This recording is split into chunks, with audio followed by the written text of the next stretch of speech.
Halo Brusis, selamat datang di channel YouTubeku lagi.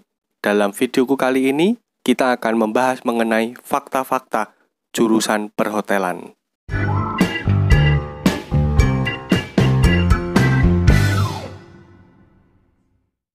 Fakta-fakta yang pertama mengenai jurusan perhotelan adalah kuliahnya itu gampang, tetapi banyak prakteknya. Percaya nggak percaya, dulu di tempatku kuliah, kami itu hampir 70%, bahkan 70% lebih itu selalu praktek ya. Ya memang ada teori tetapi hanya 30%. Misal pelajaran housekeeping, kita juga ada prakteknya sekitar 70%. Pelajaran kitchen, kita juga ada praktek memasaknya sekitar 70%. Dan juga kita ada magang sekitar 3-6 bulan. Nah itu dia, pelajarannya itu sebetulnya nggak sulit-sulit amat, tetapi prakteknya itu banyak. Jadi buat kalian yang suka akan praktik, suka praktikum, lebih suka praktik, kalian cocok banget untuk masuk jurusan perhotelan. Yang kedua adalah gajinya itu besar. Jadi kalau kalian berminat untuk kuliah di jurusan perhotelan, maka siap-siap ketika kalian lulus nanti gaji kalian akan besar. Karena gaji di dunia perhotelan itu terdiri dari dua ya, gaji pokok dan gaji servis. Dan itu pun masih akan ketambahan tips ya. Jadi selain gaji pokok dan gaji servis, kalian juga akan menerima tip dari tamu. Yang ketiga adalah sering kali disangka jago bahasa Inggris, padahal enggak ya. Nah, jadi contohnya aku ya.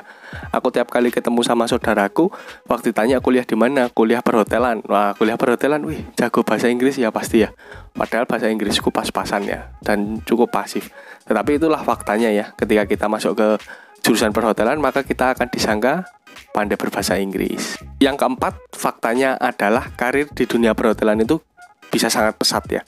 Jadi di dunia hotel, ketika kita ingin naik pangkat, kita itu akan cepat ketika kita itu melakukan pindah hotel. Jadi kalau di dunia perhotelan, pindah ke hotel satu, pindah ke hotel yang lain itu tidak apa-apa ya. Justru itu akan mempercepat kita untuk naik pangkatnya. Jadi itulah kenapa kok karir di dunia perhotelan itu bisa sangat pesat, karena bisa pindah-pindah hotel, dan itu tidak akan dicap buruk ya. Yang kelima, faktanya adalah kalian setelah lulus kuliah bisa melanjutkan ke kapal pesiar. Nah, di kapal pesiar sendiri itu biasanya kan membutuhkannya anak perhotelan ya. Jadi kapal pesiar itu adalah hotel yang berjalan di air, berjalan di atas kapal. Nah, dari itu peluang kerja untuk jurusan perhotelan itu sangat luas ya, bisa di hotel maupun di kapal pesiar. Fakta yang keenam, sewaktu kuliah kita harus tetap pakai seragam. Ya memang seperti itulah fakta dunia perhotelan ya. Jadi kita sudah dilatih memakai seragam sedari dini. Pikirnya dulu waktu kuliah akan pakai baju bebas ya. Ternyata waktu sampai di dunia kuliah, kalau kalian ambil jurusan perhotelan, ternyata ujung-ujungnya tetap pakai seragam lagi.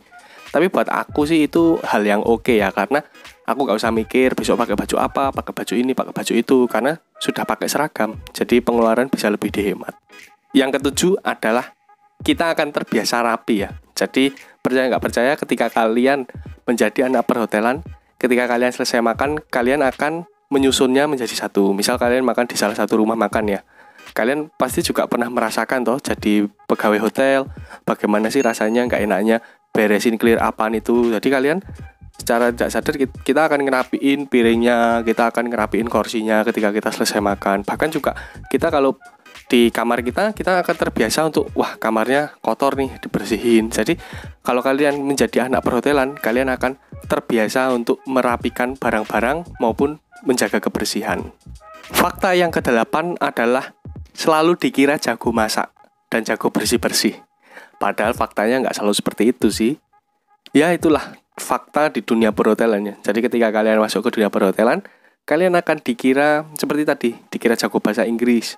Dan kali ini kalian akan dikira jago masak. Wah itu kan si Devin anak perhotelan, dia pasti jago masak. Padahal jurusan yang aku ambil servis, nggak ada hubungannya sama masak-masak. Jadi seringkali yang terjadi seperti itu. Yang ke-9 ini agak memilukan sih, tapi itu memang benar terjadi ya. Jadi kadang-kadang kita dikira seperti babu, seperti pembantu. Karena mindsetnya orang kalau kita kerja di hotel, berarti kita tugas kerjaannya bersih-bersih dong, kerjaannya ngelayanin orang dong. Ya itu sih fakta memilukan kalau kita masuk jurusan perhotelan.